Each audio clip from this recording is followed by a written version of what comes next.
नमस्कार, दोपहर के 3 बज चुके हैं और आप देख रहे हैं देश प्रदेश। छत्तीसगढ़ में आज क्या है बड़ी खबरें, मैं बताऊंगी आपको। बहुत बहुत स्वागत है आप सभी का। मैं हूं आपके साथ अविनाश कर।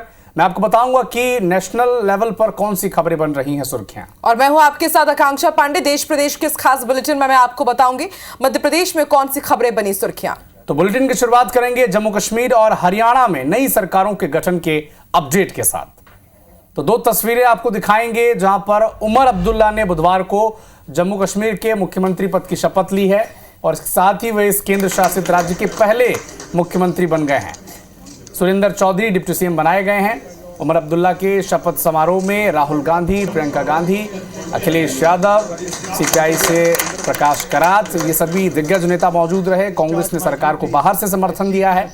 इधर हरियाणा की बात की जाए तो पंचकुला के पंचकमल ऑफिस में भारतीय जनता पार्टी के विधायक दल की मीटिंग हुई और इस बैठक में नायब सिंह सैनी को मुख्यमंत्री चुन लिया गया है। गृह मंत्री अमित शाह और मध्य प्रदेश के मुख्यमंत्री डॉक्टर मोहन यादव ऑब्जर्वर के तौर पर वहां पर मौजूद थे। अमित शाह ने इसका ऐलान किया। नायब सिंह कल मुख्यमंत्री हैं। ये दूसरा मौका होगा जब नायब सिंह सैनी हरियाणा के मुख्यमंत्री के तौर पर शपथ लेंगे। शपथ ग्रहण समारोह में प्रधानमंत्री मोदी भी शिरकत करने जा रहे हैं। तो ये दो तस्वीरें देखिए, जम्मू कश्मीर जो एक केंद्र शासित राज्य है और पहली बार इसके मुख्यमंत्री के तौर पर उमर अब्दुल्ला आज उन्होंने शपथ ली है। सुरेंद्र चौधरी डिप्टी सीएम पद की शपथ ली उन्होंने। और इधर हरियाणा के पंचकुला में जो मीटिंग हुई इसमें तय हो गया कि नायब सिंह सैनी ही अब हरियाणा के अगले मुख्यमंत्री होंगे। कल इनका शपथ ग्रहण समारोह भी है जिसमें खुद देश के प्रधानमंत्री नरेंद्र मोदी भी शामिल होने जा रहे हैं। तो दो बड़ी ही महत्वपूर्ण ये तस्वीरें, चूंकि 10 साल तक केंद्र शासित माफ कीजिएगा राष्ट्रपति शासन वहां पर लगा रहा और जम्मू कश्मीर जो पहले राज्य हुआ करता था उसे केंद्र शासित प्रदेश के तौर पर बदला गया। और ये तस्वीरें हैं हरियाणा के पंचकुला की, जहां पर पंचकमल ऑफिस में भारतीय जनता पार्टी के विधायक एकजुट हुए और अपना नेता चुना। अमित शाह, केंद्रीय गृह मंत्री और मध्य प्रदेश के मुख्यमंत्री डॉक्टर मोहन यादव पर्यवेक्षक के तौर पर, ऑब्जर्वर के तौर पर वहां पर मौजूद रहे। और नायब सिंह सैनी अब हरियाणा के अगले मुख्यमंत्री होंगे। कल औपचारिक तौर पर वो शपथ ले लेंगे जिसमें प्रधानमंत्री नरेंद्र मोदी भी शामिल होंगे।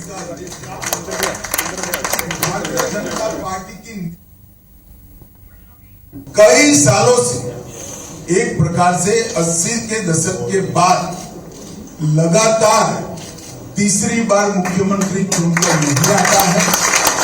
अगर आता है तो वो भारतीय जनता पार्टी का ही आता है। कई सालों से एक प्रकार से 80 के दशक के बाद लगातार तीसरी बार मुख्यमंत्री चुनकर नहीं आता है। अगर आता है तो वो भारतीय जनता पार्टी का ही आता है।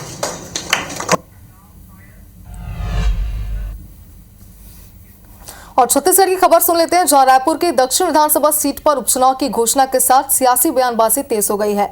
पूर्व मंत्री और कांग्रेस नेता श्री डहरिया ने सांसद बृजमोहन अग्रवाल के 2 विधायक वाले बयान पर सवाल उठाए और बीजेपी पर निशाना भी साधा।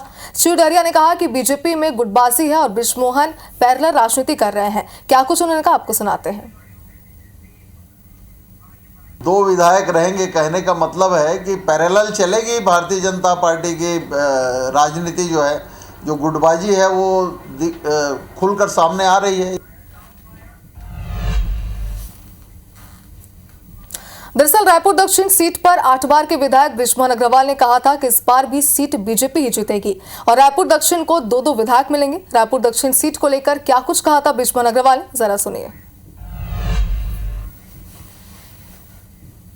मेरी ही सीट जिसको मैंने खाली किया है उस सीट पर भी चुनाव 13 नवंबर को होने वाले हैं। 8 बार वहाँ की जनता ने बीजेपी को जिताया है, मुझे जिताया है।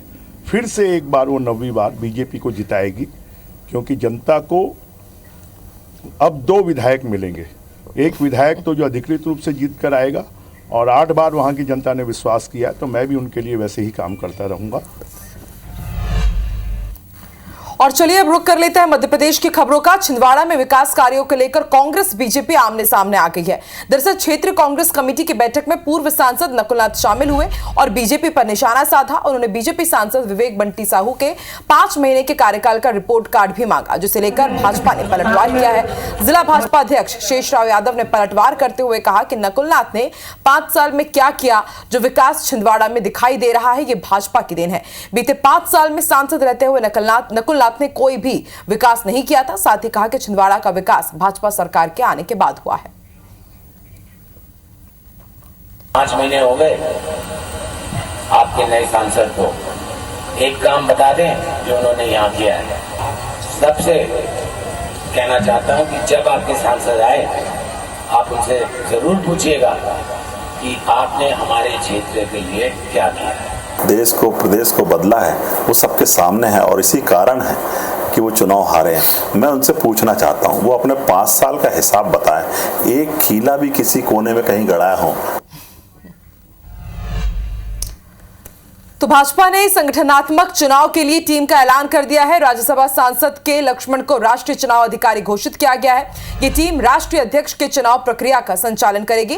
भाजपा के राष्ट्रीय अध्यक्ष का चुनाव दिसंबर में होना है। सबसे पहले राज्यों में नया अध्यक्ष चुना जाएगा। वहीं 50% राज्यों के चुनाव संपन्न होने के बाद राष्ट्रीय अध्यक्ष के चुनाव की घोषणा होगी। राष्ट्रीय अध्यक्ष के चुनाव कार्यक्रम घोषित होने के बाद नामांकन की तिथि और मतदान की तारीख का ऐलान होगा।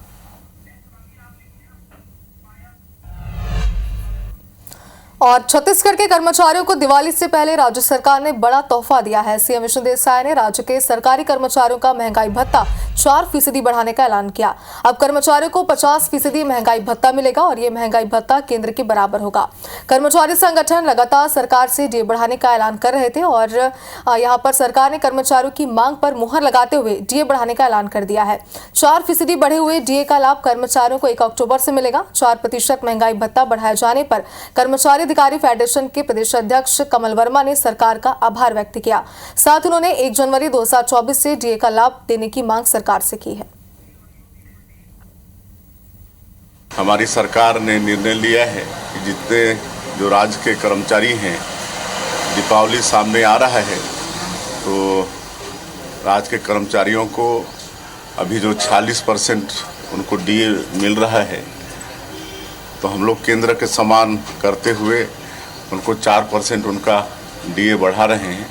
50% उनको डीए मिलेगा।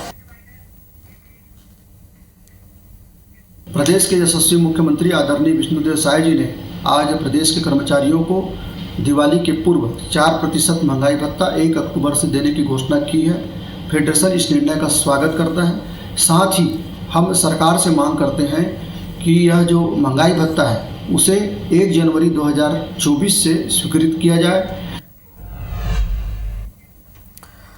चुनाव आयोग ने विजयपुर उपचुनाव की तारीख का ऐलान कर दिया है। डेट घोषित होने के साथ ही कांग्रेस नेता बीजेपी पर हमलावर हो गए हैं। दरअसल श्योपुर के कराहल में पीसीसी चीफ जीतू पटवारी ने एक जनसभा को संबोधित करते हुए मंत्री रामनिवास रावत पर जमकर हमला बोला।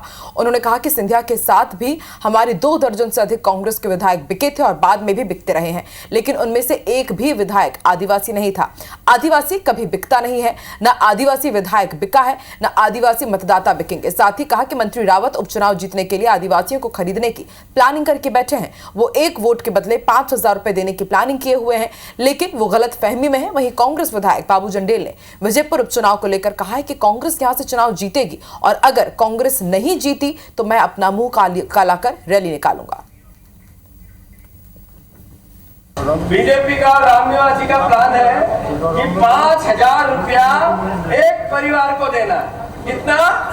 कितना 5000 रुपया एक परिवार को देने की प्लानिंग चल रही है। विदेश मंत्री एस जयशंकर 2 दिवसीय पाकिस्तान के दौरे पर हैं। वो एससीओ सम्मेलन में भाग लेने पाकिस्तान गए हैं। इस दौरान दोनों देशों के बीच कोई द्विपक्षीय बातचीत नहीं होगी। एससीओ बैठक को संबोधित करते हुए जयशंकर ने कहा कि आतंकवाद और व्यापार एक साथ नहीं चल सकता। हमारे संगठन के चार्टर में इन सवालों के जवाब हैं। मैं आपसे अनुरोध करता हूं कि आप अनुच्छेद 1 पर विचार करें, जो एससीओ के लक्ष्यों और कार्यों को स्पष्ट करता है। इसका उद्देश्य आपसी विश्वास, मित्रता और अच्छे पड़ोसी देशों के साथ संबंधों को मजबूत करना है। चार्टर ने स्पष्ट रूप से प्रमुख चुनौतियों को भी बताया है। जिससे एससीओ लड़ने के लिए प्रतिबद्ध है। एक आतंकवाद, 2 अलगाववाद और तीसरा उग्रवाद।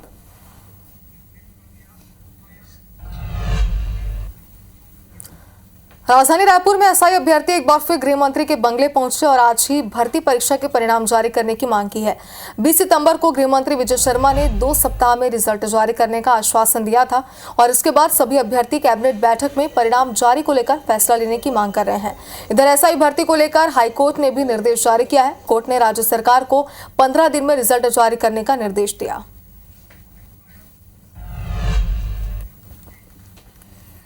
इधर एमपीपीएससी साल 2022 के अभ्यर्थियों का सालों का इंतजार अब खत्म हो चुका है। दरअसल मध्य प्रदेश लोक सेवा आयोग एमपीपीएससी ने राज्य सेवा परीक्षा साल 2022 के इंटरव्यू की तारीख घोषित कर दी है। 11 नवंबर से प्रक्रिया शुरू होगी। इंटरव्यू के लिए 1551 उम्मीदवारों को बुलाया गया है, जबकि परीक्षा 457 पदों के लिए आयोजित की गई थी। आपको बता दें, साल 2022 मुख्य परीक्षा के नतीजे जून में ही घोषित कर दिए गए थे, जिसके बाद से अभ्यर्थियों को तारीखों के ऐलान होने का बेसब्री से इंतजार था। इंटरव्यू में शामिल होने वाले अभ्यर्थियों को आयोग ने सुबह 10 बजे कार्यालय में उपस्थित होने के निर्देश दिए। गाइडलाइन के आधार पर उम्मीदवारों को शैक्षणिक योग्यता सहित अन्य दस्तावेज भी प्रस्तुत करने होंगे।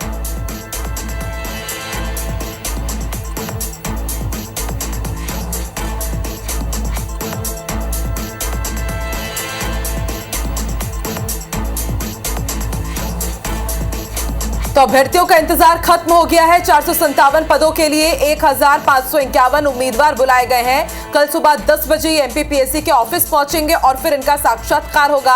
आपको बता दें, रिजल्ट्स पहले आ गए थे, लेकिन इंटरव्यू की डेट का बेसब्री से इंतजार कर रहे थे सभी स्टूडेंट्स। और अब आप देखिए, एमपीपीएससी ने इंटरव्यू की तारीख भी घोषित कर दी है। अभ्यर्थियों का लंबा इंतजार आखिरकार खत्म हुआ है। 11 नवंबर से इंटरव्यू की प्रक्रिया शुरू होगी।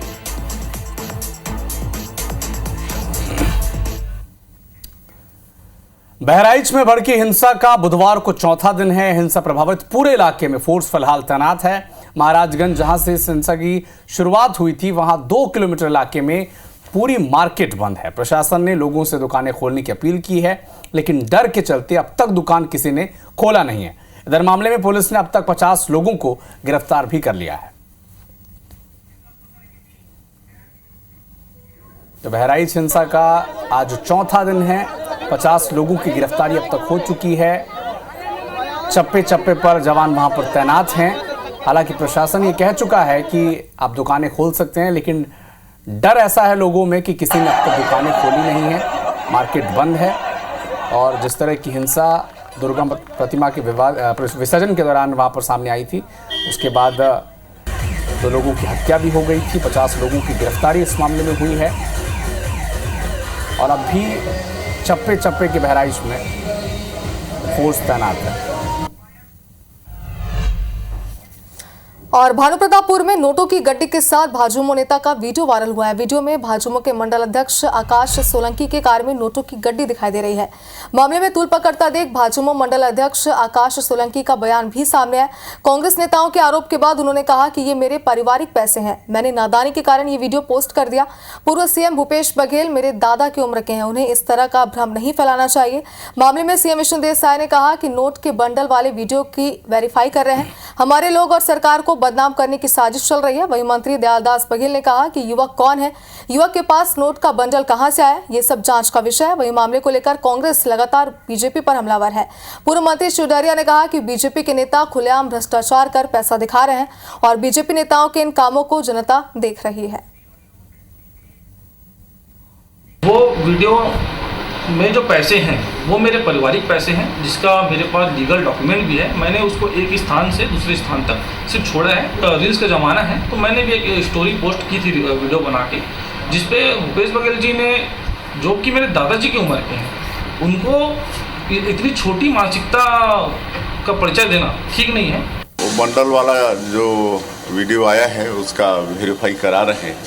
आजकल बहुत फेक वीडियो भी चल रहा है और जहाँ तक हमारी सरकार हमारे लोगों को बदनाम करने की एक साजिश भी चल रही है, तो उसका जो वीडियो है उसका वेरिफिकेशन कराएंगे। ये तो पूरा जांच का विषय है कि कौन है, युवा मोर्चा क्या है और वो कहाँ से नोट मिला है, कैसे घूम रहा है, ये सब बिंदुओं पे तो जांच का विषय है।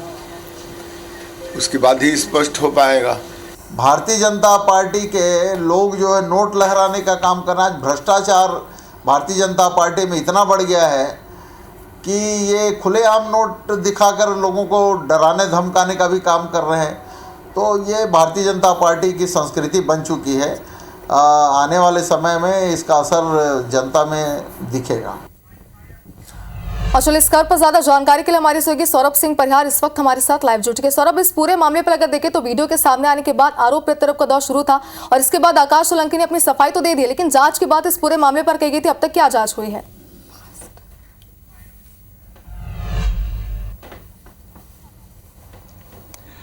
बिल्कुल, देखिए ये वीडियो जो है बताया जाता है कि 2-3 दिन पुराना है, लेकिन कांग्रेस के नेताओं ने कल इस वीडियो को जो है सोशल मीडिया में वायरल किया था। इसके बाद से ये जानकारी है और निश्चित रूप से पैसे को जो है कई गड्डियों को जो है अपनी गाड़ी में रखा गया था और संभवतः ये रील बनाया गया था। उसके बाद ये पूरी तरीके से वायरल हुआ है। पूरे मामले पर राजनीतिक बयानबाजी काफ़ी तेज हो गई है। कांग्रेस के नेता जो है सीधे तौर पर कह रहे हैं कि भ्रष्टाचार का पैसा है और इसीलिए आप देखिए कि सोलंकी जिनके ऊपर ये आरोप लगा है, जिन्होंने पैसे अपने कार में रखे थे, फिर रील और वीडियो बनाए थे, अब वो साफ तौर पर कह रहे हैं कि ये मेरे पारिवारिक पैसे हैं, मेरे परिवार के पैसे हैं।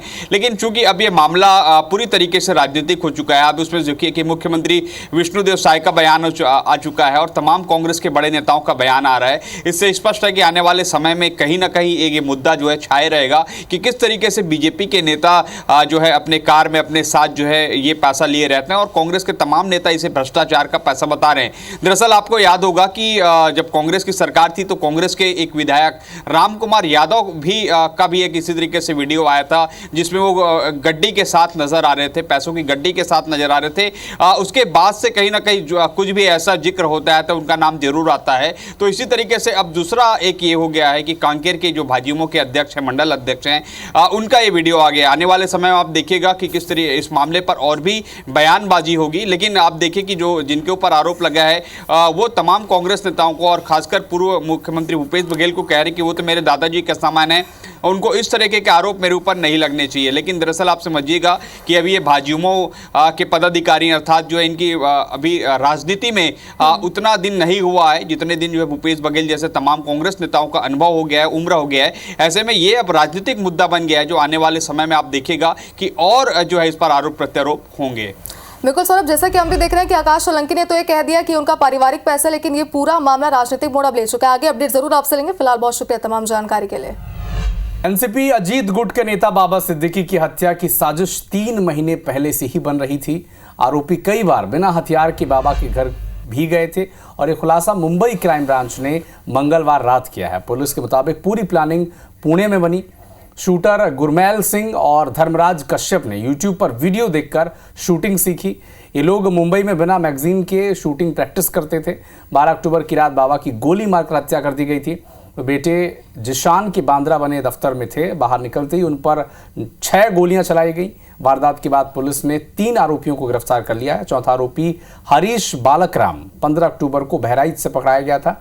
3 अब भी फरार हैं। मर्डर की जिम्मेदारी लॉरेंस बिश्नोई गैंग ने ली है। वर्धा के लोहारीडीह कांड पर बड़ा खुलासा हुआ है। 15 सितंबर को जिस शिव प्रसाद उर्फ कचरू साहू की संदिग्ध परिस्थितियों में फांसी पर लटकी हुई लाश मिली थी, जिसे मेडिकल जांच रिपोर्ट के बाद खुदकुशी बताया गया था। मध्य प्रदेश की बालाघाट पुलिस ने इसे हत्या करार दिया है और हत्याकांड में शामिल 4 आरोपियों को गिरफ्तार भी किया गया। आरोपियों में मृतक उप सरपंच रघुनाथ साहू का बेटा भी शामिल है। ये संयुक्त कार्रवाई कवर्धा और बालाघाट पुलिस की है। बता दें कि कवर्धा जिले के लोहारीडीह गाँव में 15 सितम्बर को शिव प्रकाश उर्फ कचरू की लाश फांसी पर लटकी हुई मिली थी और इसे आत्महत्या माना गया था। लेकिन इसके बाद ग्रामीणों ने उप सरपंच के परिवार पर हत्या का आरोप लगाया और इसके बाद बवाल बढ़ा था, जिसके बाद ग्रामीणों ने उप सरपंच रघुनाथ साहू के घर में आग भी लगा दी थी। आग में जिंदा जलकर उप सरपंच की मौत हो गई थी। तो इस पूरे मामले को अगर देखें तो पहले आत्महत्या के एंगल से मामले की जांच पड़ताल जारी थी, लेकिन इसके बाद ग्रामीणों ने कई गंभीर आरोप लगाए थे और इसके बाद यहां पर हिंसा की स्थिति लगातार बढ़ती जा रही थी गांव में, जिसके लिहाज से पुलिस की तैनाती भी की जाती थी। लेकिन उसके बाद बड़ी बात यह रही कि ग्रामीणों ने पुलिस को भी गाँव में अंदर आने से रोका था, जिसके बाद पुलिस के साथ भी झुमाझटकी की स्थिति बन गई थी।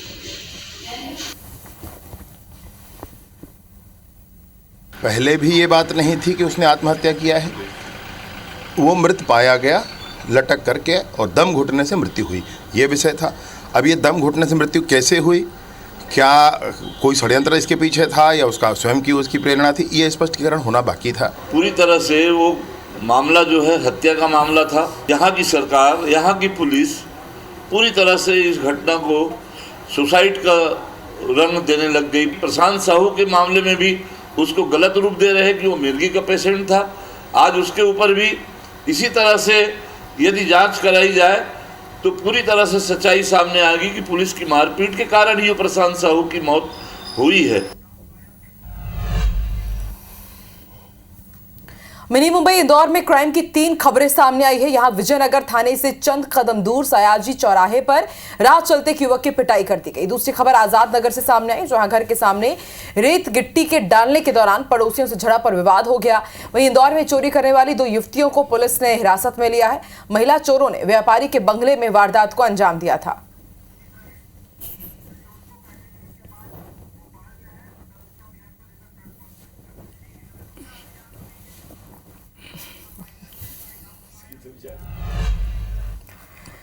और चलिए अब सीधे रुक कर लेते हैं भोपाल का। बीजेपी सदस्यता अभियान को लेकर प्रदेश अध्यक्ष वी.डी. शर्मा प्रेस कॉन्फ्रेंस कर रहे हैं। ऐतिहासिक भी है और ये आश्चर्य भी है कि ये कार्यकर्ता काम कैसे करता है। माननीय प्रधानमंत्री नरेंद्र मोदी जी ने हरियाणा के चुनाव से पूर्व कहा था किसी मीडिया के इंटरव्यू में कि लोग कह रहे हैं कि हरियाणा में क्या होगा। लोग मध्य प्रदेश के बारे में भी कहते थे, जो मध्य प्रदेश में हुआ वही हरियाणा के अंदर होगा। तो ये कार्यकर्ता के ऊपर विश्वास हमारे नेतृत्व का जो है, आज मैं इस बात के लिए आप सभी पत्रकार मित्रों को इस बात का उल्लेख इसलिए कर रहा हूं, ये कार्यकर्ता की मेहनत और परिश्रम का परिणाम है। ये उनकी इच्छा शक्ति है। और जो मैंने कहा कि केंद्रीय नेतृत्व भी लगातार हमें अप्रिशिएट करता रहा, लगातार हमें प्रमोट करने के लिए हमारी पीठ पर हाथ रखता रहा। राष्ट्रीय संगठन महामंत्री जी या राष्ट्रीय अध्यक्ष जी तो हमें लगातार बीच बीच में मध्य प्रदेश बहुत अच्छा कर रहा है। और ये जो मेंबरशिप हुई है मध्य प्रदेश के अंदर, आपको एक आंकड़ा देने में मुझे और गर्व है कि जब हम 1 करोड़ के आंकड़े का एनालिसिस कर रहे थे, इसका भी मुझे लगता है जल्दी हमारा आ जाएगा, क्योंकि आज सुबह ही सारे आंकड़े कल तक के आए हैं। तो उस समय 1 करोड़ में जो मेंबरशिप हुई थी, उस समय IBC 24 number 1 news channel in Madhya Pradesh, Chhattisgarh.